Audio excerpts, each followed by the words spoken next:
नमस्कार, मैं सुनैना कश्यप और आप देख रही हैं KH लाइव हिमाचल। ये सब बोलने की बातें हैं कि सुक्खू सरकार में सब ऑल इज वेल है, जबकि परिस्थितियां गेट वेल सून की नजर आ रही है।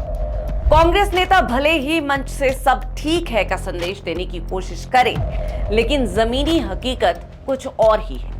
कार्यकर्ता हाशिए पर है, नेता आपस में उलझे हुए हैं और अफसरशाही पर पकड़ ढीली पड़ चुकी है। कांग्रेस के अपने ही लोग इस बात को खुलकर कह रही हैं। अपनी बात रखने के लिए सोशल मीडिया का इस्तेमाल कुछ नेता बखूबी करते हैं और नीरज भारती भी उनमें से एक है। बात जहां पहुंचानी होती है वहां पहुंच ही जाती है। फिर बात चाहे उनकी अपनी पार्टी की हो, सत्ता में बैठी अपनी सरकार की हो, सीएम साहब की हो या फिर उनके अपने पिता की ही क्यों ना हो, नीरज भारती किसी को नहीं बख्शते। वैसे देखा जाए तो नीरज भारती की बातों के बड़े गहरे मायने हैं। भारती के आरोप शायद कांग्रेस को भी ये सोचने के लिए मजबूर कर दें कि क्या सच में ब्यूरोक्रेसी के कारण आज सुक्खू सरकार सवालों के घेरे में है। क्या सच में जिस व्यवस्था परिवर्तन के नारे के साथ कांग्रेस सत्ता में आई थी वो व्यवस्था परिवर्तन हो पाया है। सवाल बड़े अहम हैं और इन सवालों पर कांग्रेस को चिंतन मंथन करने की जरूरत भी है। वीरभद्र सिंह सरकार में सीपीएस रहे और पूर्व विधायक नीरज भारती ने हाल फिलहाल में कहा है कि कांग्रेस सरकार में अपने ही कार्यकर्ताओं के काम नहीं हो रहे, बस बहुत हो गया। जनता की आवाज उठाने के लिए अपनी ही सरकार के खिलाफ जाना पड़ा तो नीरज भारती पीछे नहीं हटेगा। नीरज ने कहा कि कांग्रेस सरकार व्यवस्था परिवर्तन के नारे से आई, लेकिन व्यवस्था परिवर्तन नहीं हो पाया। ऐसी भी बात नहीं है कि मुख्यमंत्री सुक्खू ने प्रयास नहीं किए। मुख्यमंत्री ने नीतियां भी जन कल्याण की बनाई, लेकिन व्यवस्था में बैठे दूसरी विचारधारा के अधिकारियों को हटाकर अपनी विचारधारा के अधिकारियों को नहीं लगाया। इस कारण कांग्रेस विचारधारा के अधिकारी और कर्मचारी ठगा सा महसूस कर रहे हैं।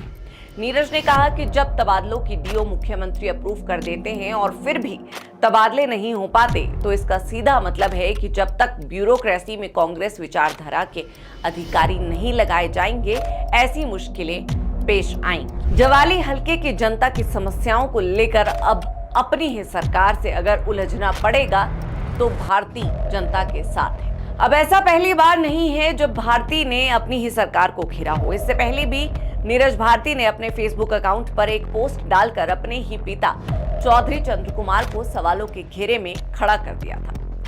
अपने फेसबुक अकाउंट पर डाली गई पोस्ट में उन्होंने कहा था कि चौधरी चंद्र कुमार जी, अपनी ही कांग्रेस पार्टी के चुने हुए प्रतिनिधियों पर तंज कसने से अच्छा है कि आप अपने जिले पर ध्यान दें। हिमाचल प्रदेश के सबसे बड़े जिले कांगड़ा के आप एकमात्र मंत्री हैं। सरकार में इसलिए अपनी पार्टी के चुने हुए विधायकों पर टिप्पणी करने की बजाय इस सबसे बड़े जिले के अधिकारियों और कर्मचारियों के बारे में सोचें, जो आज से 8 महीने पहले भी वही थे और आज भी वही है।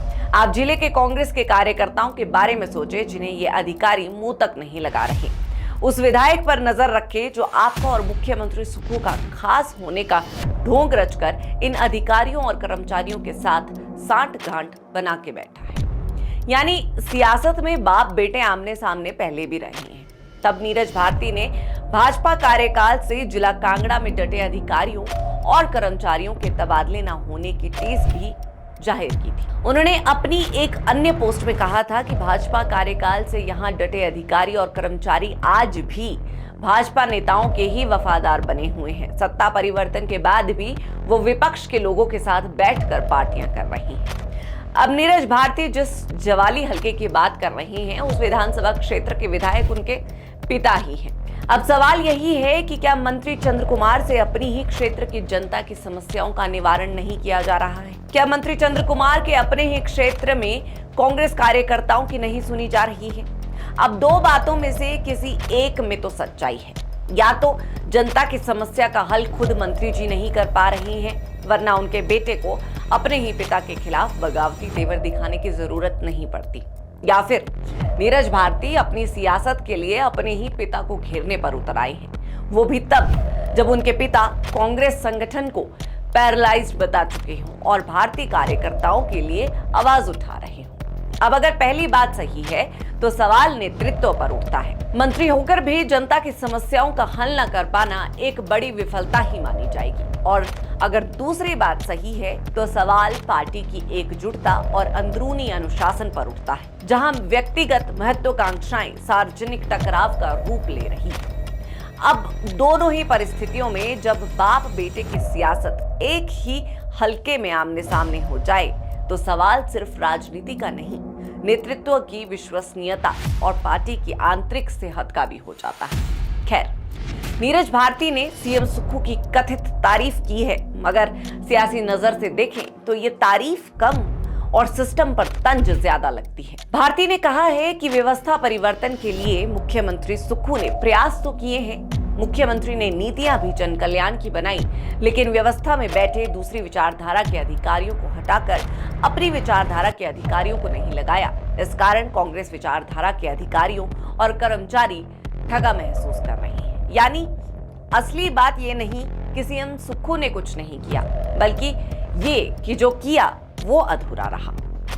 और जब तक ब्यूरोक्रेसी में वैचारिक और राजनीतिक संतुलन नहीं बैठेगा, तब तक जनहित की नीतियां फाइलों से बाहर नहीं आएगी। सवाल बड़ा है, क्या सुक्खू सरकार को ब्यूरोक्रेसी में सर्जरी करनी चाहिए?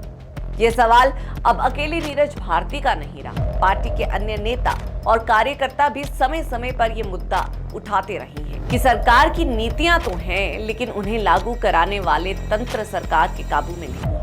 ये सवाल अब अकेले नीरज भारती का नहीं रहा। पार्टी के अन्य नेता और कार्यकर्ता भी समय समय पर यह मुद्दा उठाते रहे हैं कि सरकार की नीतियां तो हैं, लेकिन उन्हें लागू कराने वाला तंत्र सरकार के काबू में नहीं है। जब फैसले मंजूर हो लेकिन लागू ना हो, जब अधिकारी विपक्ष के नेताओं के साथ चाय की मेज पर हो और जब जनता के काम महीनों लटकते रहें, तो ये सिर्फ प्रशासनिक चूक नहीं, राजनीतिक असफलता भी बन जाती है। सवाल यही है कि क्या सुक्खू सरकार अब भी इसे महज मामूली असंतोष मानती रहेगी या आंतरिक नियंत्रण और प्रशासनिक पुनर्गठन की दिशा में कोई ठोस कदम उठाएगी?